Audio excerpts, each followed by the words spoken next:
Hello, Brovs. We're back with The Plot to Kill JFK by David M. Warren, the explosive documentary novel of three men and their diabolical plot to assassinate John Fitzgerald Kennedy. Pick up at page 30, which is about halfway through this novella. If I can keep it open without snapping the spine, which is my intention. We already read that part. We pick up right here. The anti-communist feeling is so strong in Dallas that it constantly permeates the atmosphere with a cloud of fear, reminiscent of the McCarthy days. And where there is fear, there is bound to be hatred. And there is much hatred in the city of Dallas. By and large, most Dallasites hated President John F. Kennedy, and the Dallasites who didn't hate the president were in turn hated by the Dallasites who did. There is no middle ground of understanding in Dallas. You are either for something or against it. You either like something or you hate it. And any opinion that runs contrary to the main line of Dallas thought is considered to be anti-American and pro-Russian.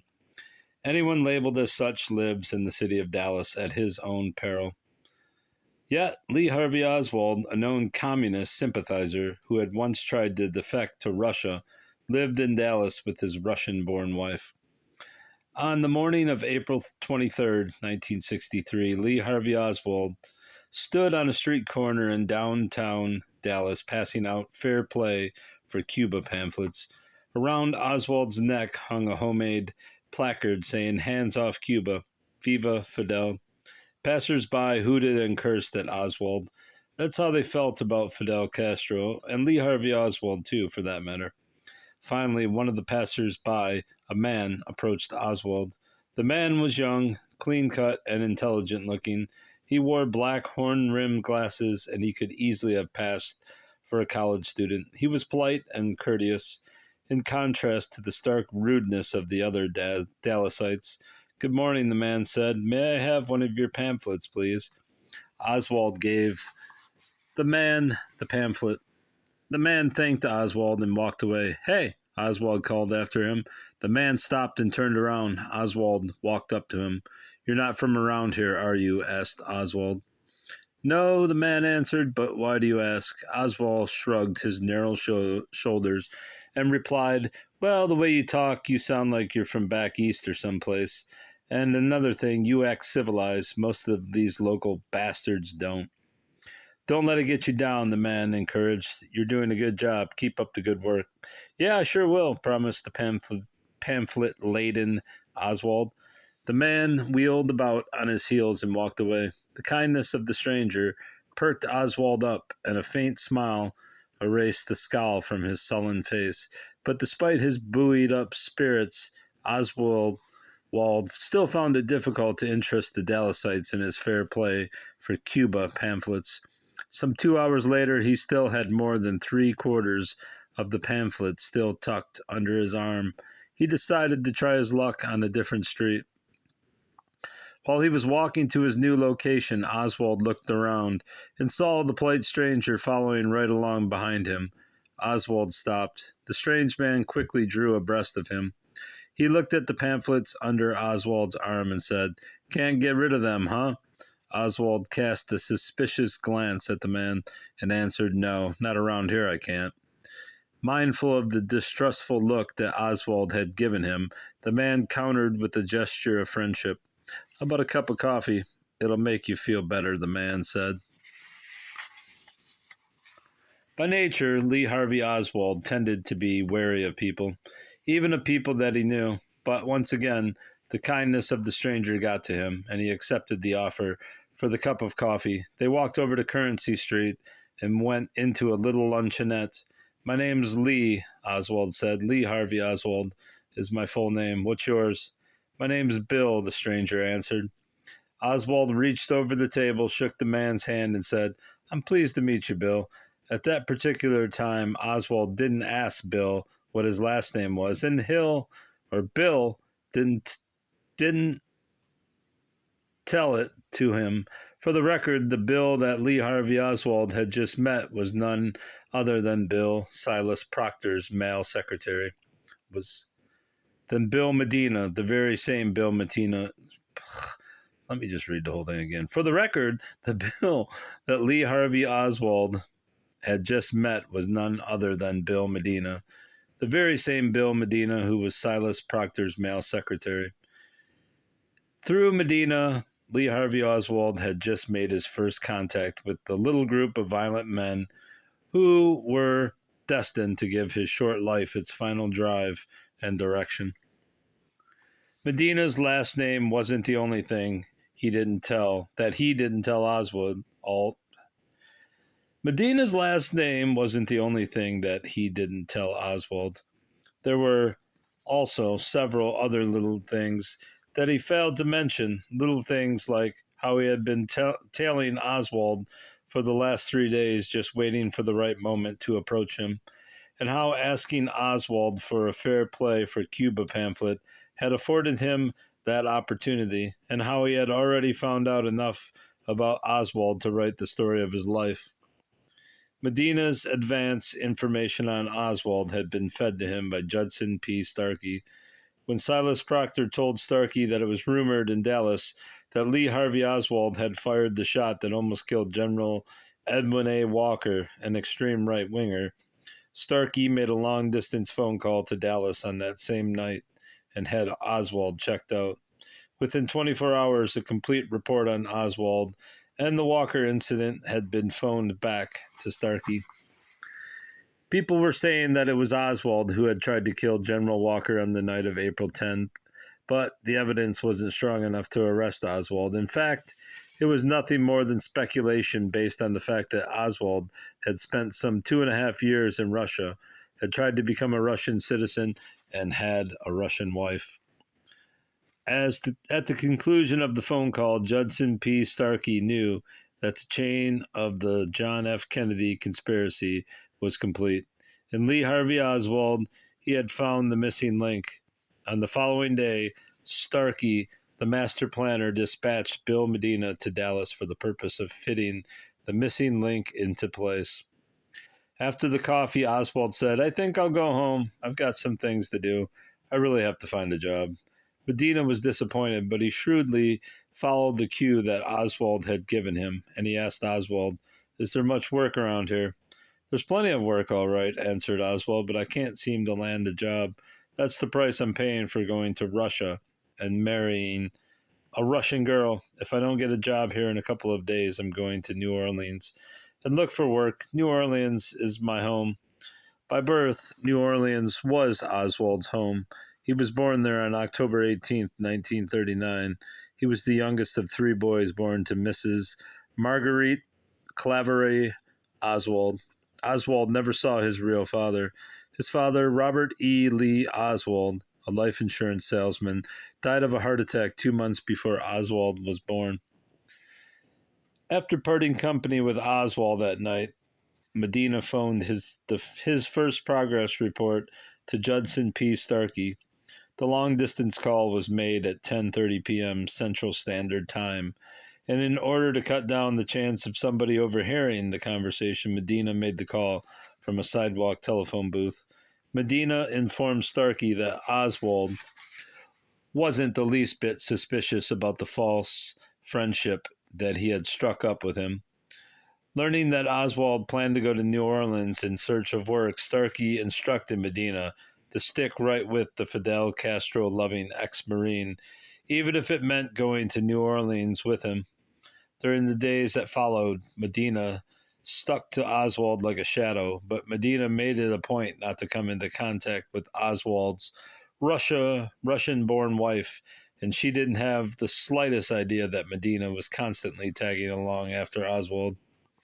Medina even went along when Oswald went looking for a job. Medina had the knack of seeing things the same way that Oswald did, and for the first time in his life, Oswald felt that he had a real buddy. So on Friday, May 3rd, 1963, when Oswald took off for New Orleans after being unable to find another job in Dallas, he was pleased as punch to have Medina come along as a traveling companion. In New Orleans, Oswald and Medina shared a room in a cheap hotel at 317 Canal Street. On May 10th, less than a week after he had landed in New Orleans, Oswald hit pay dirt. He was hired by the William B. Riley Company as a machine oiler. The William B. Riley Company was a coffee processing firm, and Oswald's pay there was $60 a week, which wasn't very much, but Oswald knew how to stretch money.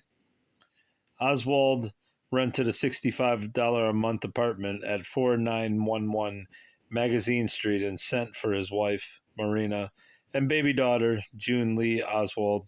The reunion made the Oswalds one of the happiest little families in the whole city of New Orleans.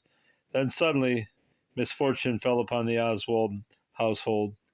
Oswald was fired from his $1.50 an hour job as an oiler for the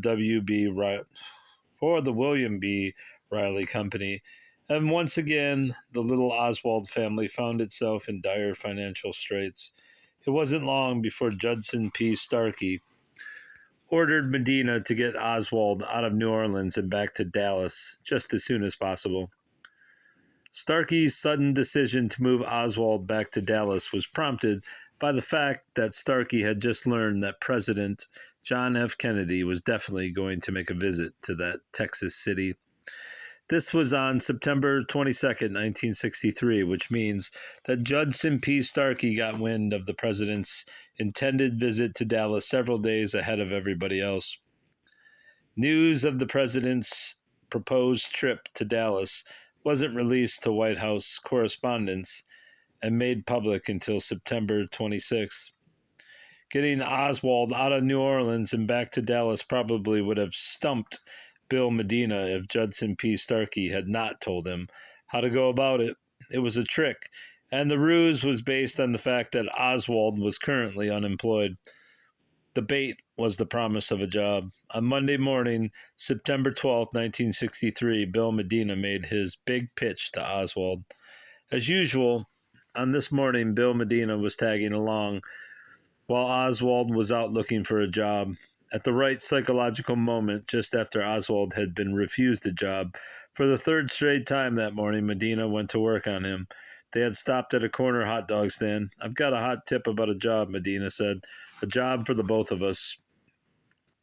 After being constantly turned down at one place, one right after another, Oswald was interested in anything that might lead to a job and some kind of financial security for his family.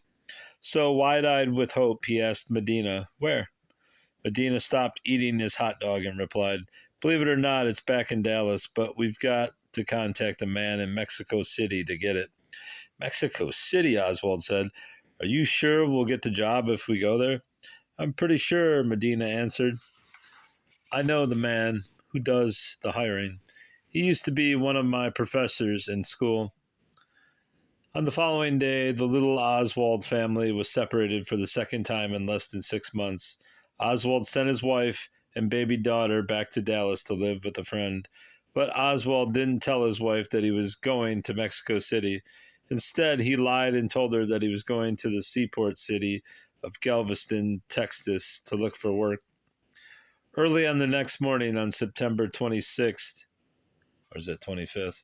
25th, Oswald said Bill Medina went to the Mexican consulate in New Orleans and got 15-day tourist cards so that they could make their trip to Mexico City. And it was in the office of the Mexican consulate that Oswald first found out what Bill Medina's real last name was. When the consular clerk asked him his name, Medina said, "William B. Medina," the name that he signed on his tourist card. Oswald noticed this, and as soon as they had gotten their tourist cards and were safely outside of the consular offices, Oswald questioned Medina about it. Medina was caught dead to rights, and he didn't try to explain himself, but Oswald pressed him for some kind of an explanation.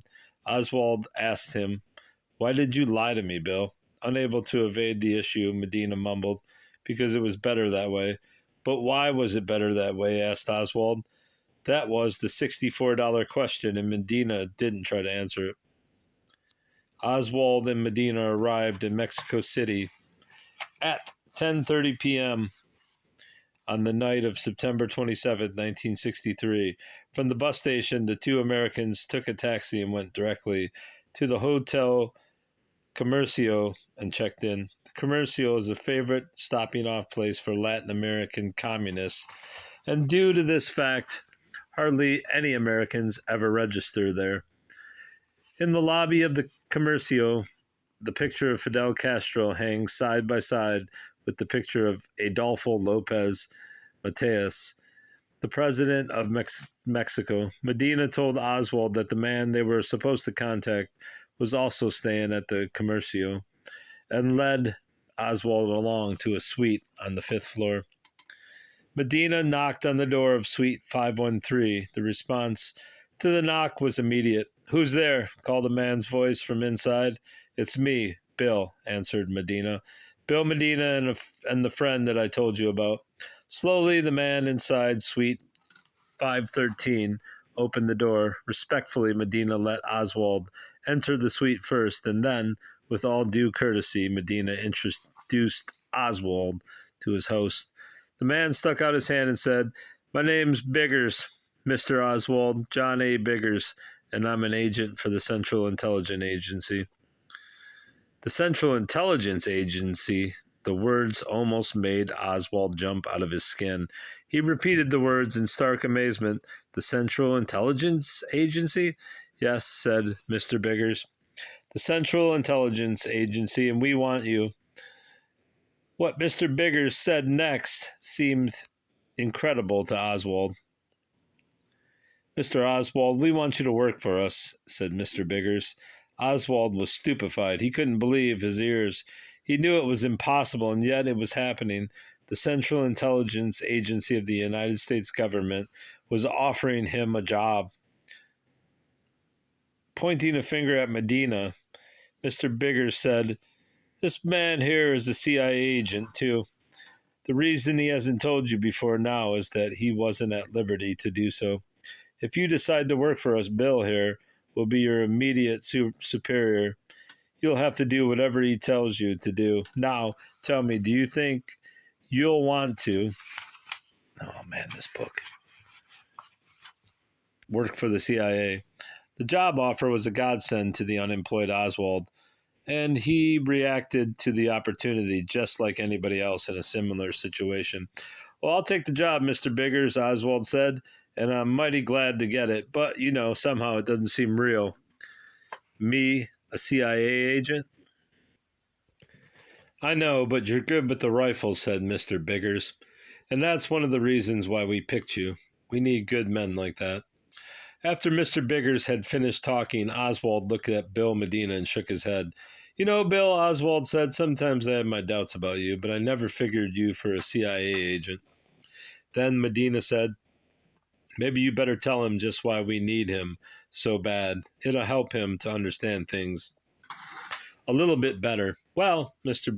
Biggers said, "it's like this, Mr. Oswald. Sometime during the next couple of months or so, President John F. Kennedy is going to visit the city of Dallas, Texas, and we have reasons to believe that an attempt will be made on the president's life there. So we need an undercover agent to keep us informed on the development in Dallas. Frankly, we don't think the FBI and the Secret Service can handle the situation."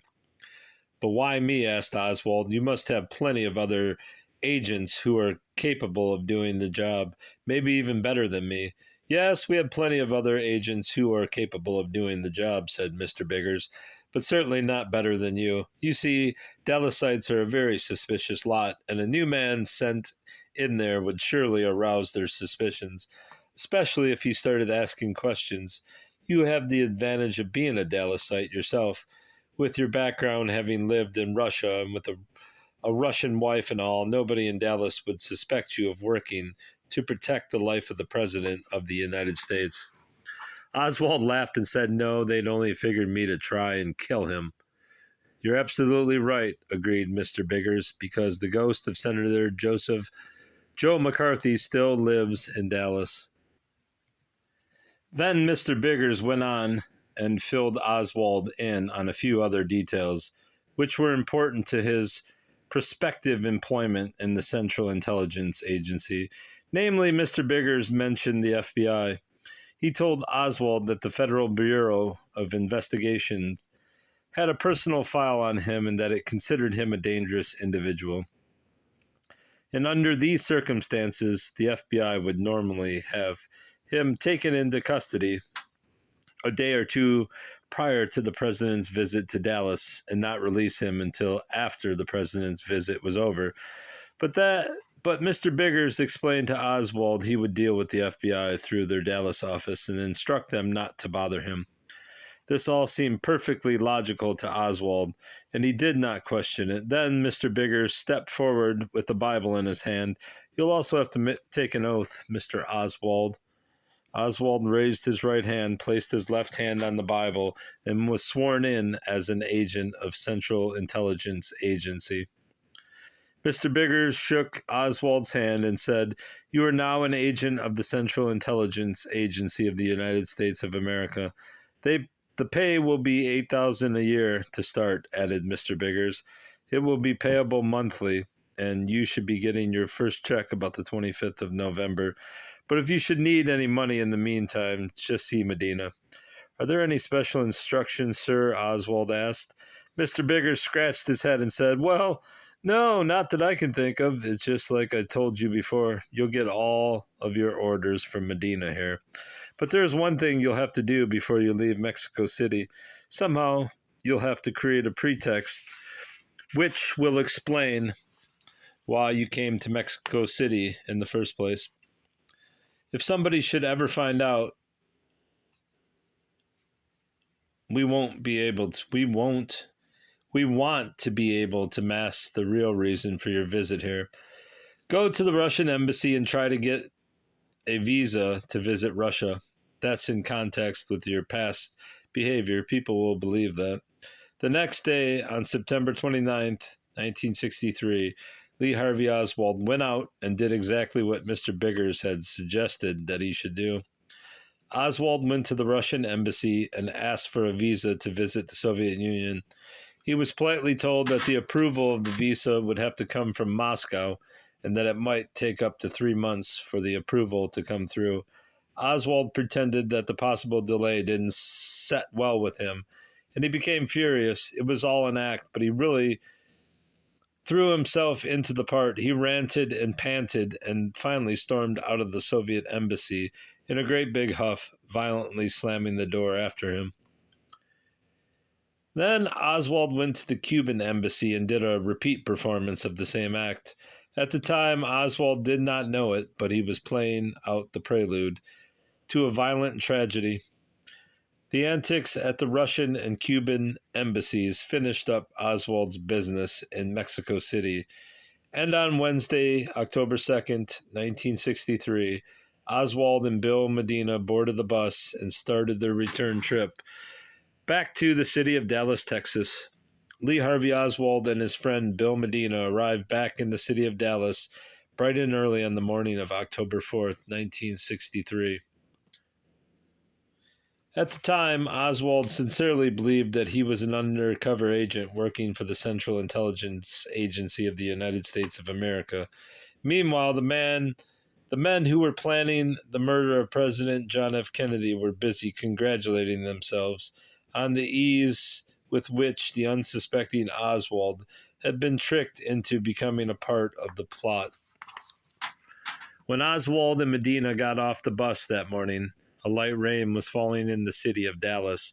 Immediately, each prepared to go his separate way. Oswald's goal was Irving, a Dallas suburb, and he bummed a ride to Irving with the total stranger. The driver of the car was the talkative kind, and during the ride out to Irving, Oswald learned that President John F. Kennedy's coming visit to Dallas was being looked to with mixed emotions by the local Dallasites. Some Dallas citizens, like the driver of the car, were openly hostile to the idea. The driver of the car freely admitted to Oswald that he thought that John F. Kennedy was a traitor to the American cause, and as an undercover agent for the CIA, Oswald was glad to come by this bit of information. In Irving, Oswald enjoyed a happy reunion with his wife and baby daughter. During the reunion, Oswald did not tell his wife that he had gotten a job with the Central Intelligence Agency, nor did he tell her about his little trip to Mexico City. Since leaving New Orleans, Oswald told his wife he had spent his time in Houston and Galveston looking for work. This was on a Friday, and although his wife was expecting their second child on almost any day now, Oswald did not remain with her any longer over that weekend. That Monday morning on October 7th, Oswald moved back into town. And just like he had done back in New Orleans, Oswald told his wife that he was going to look for work. In Dallas, Oswald checked into the YMCA, but his stay at the Y was a brief one. He stayed there only 1 week. On October 14th, Oswald found new lodgings in a rooming house at 1026 North Beckley Avenue in the Oak Cliff section of Dallas.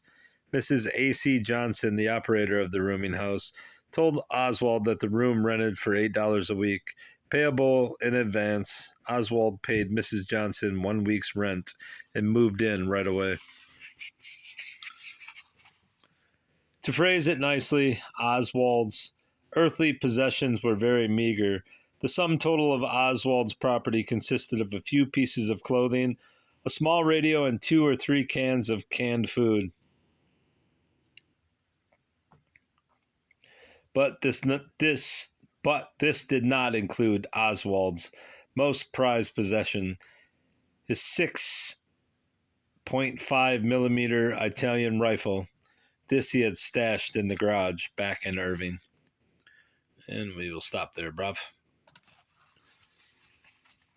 Until next time, goodbye, bruv. Goodbye, bruv. Goodbye.